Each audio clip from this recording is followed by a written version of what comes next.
ద్వితీయోపదేశకాండము 20వ అధ్యాయము. నీవు నీ శత్రువులతో యుద్ధమునకు పోయి గొర్రెములను రథములను మీకంటే విస్తారమైన జనమును చూచునప్పుడు వారికి భయపడవద్దు. ఐగుప్తు దేశములో నుండి నిన్ను రప్పించిన నీ దేవుడైన యెహోవా నీకు తోడై ఉండును.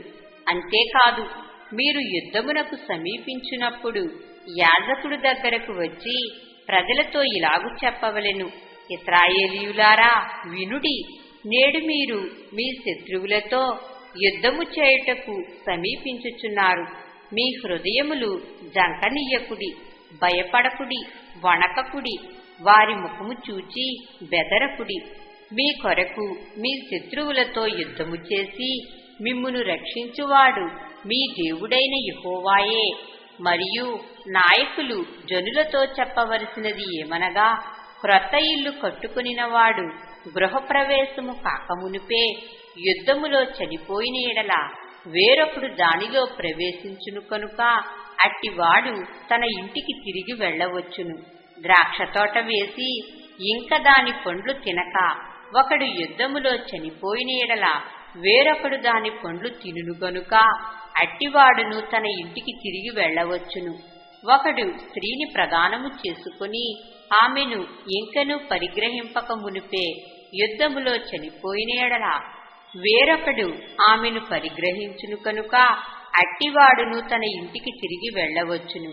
నాయకులు జనులతో, ఎవడు భయపడి మెత్తని గుండెగలవాడగునో వాడు తాను అధైర్యపడిన రీతిగా తన సహోదరుల గుండెలు అధైర్యపరచకుండునట్లు తన ఇంటికి తిరిగి వెళ్ళవచ్చునని చెప్పవలెను.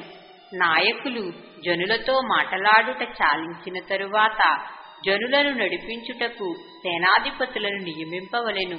యుద్ధము చేయుటకు మీరొక పురము మీదికి సమీపించునప్పుడు సమాధానము నిమిత్తము రాయభారమును పంపవలెను. సమాధానమని అది నీకు ఉత్తరమిచ్చి గుమ్మములను తెరచిన ఎడల దానిలోనున్న జనులందరూ నీకు పన్ను చెల్లించి నీ దాసులగుదురు.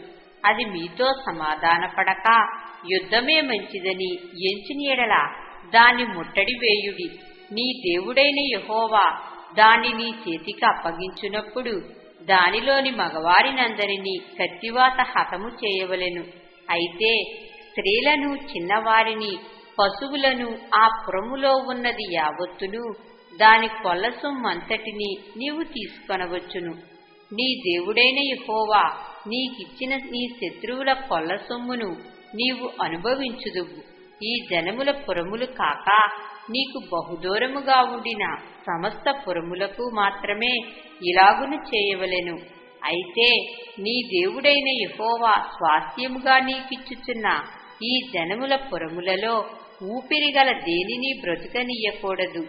వీరు అనగా హిత్తీయులు, అమోరీయులు, కనానీయులు, పెరిజ్జీయులు, హివ్వీయులు, యోబుసీయులను వారు తమ తమ దేవతల విషయమై చేసిన సమస్త హేయ కృత్యముల రీతిగా మీరు చేసి నీ దేవుడైన యెహోవాకు విరోధముగా పాపము చేయుటకు వారు మీకు నేర్పకుండునట్లు నీ దేవుడైన యెహోవా నీకాజ్ఞాపించిన ప్రకారముగా వారిని నిర్మూలము చేయవలెను. నీవు ఒక పురమును లోపరుచుకొనుటకు దాని మీద యుద్ధము చేయుచు అనేక దినములు ముట్టడి వేయునప్పుడు దాని చెట్లు గొడ్డలి చేత పాడు చేయకూడదు. వాటి పండ్లు తినవచ్చును కాని వాటిని నరికివేయకూడదు. నీవు వాటిని ముట్టడించుటకు పొలములోని చెట్లు నరులా? అట్టి చెట్లను నీవు కొట్టకూడదు. ఏ చెట్లు తినదగిన ఫలములనిచ్చునవి కావని నీవెరుగుదువో వాటిని పాడు చేసి నరికి నీతో యుద్ధము చేయు పురము పొడువరకు వాటితో దానికి ఎదురుగా ముట్టడి దెబ్బ కట్టవచ్చును.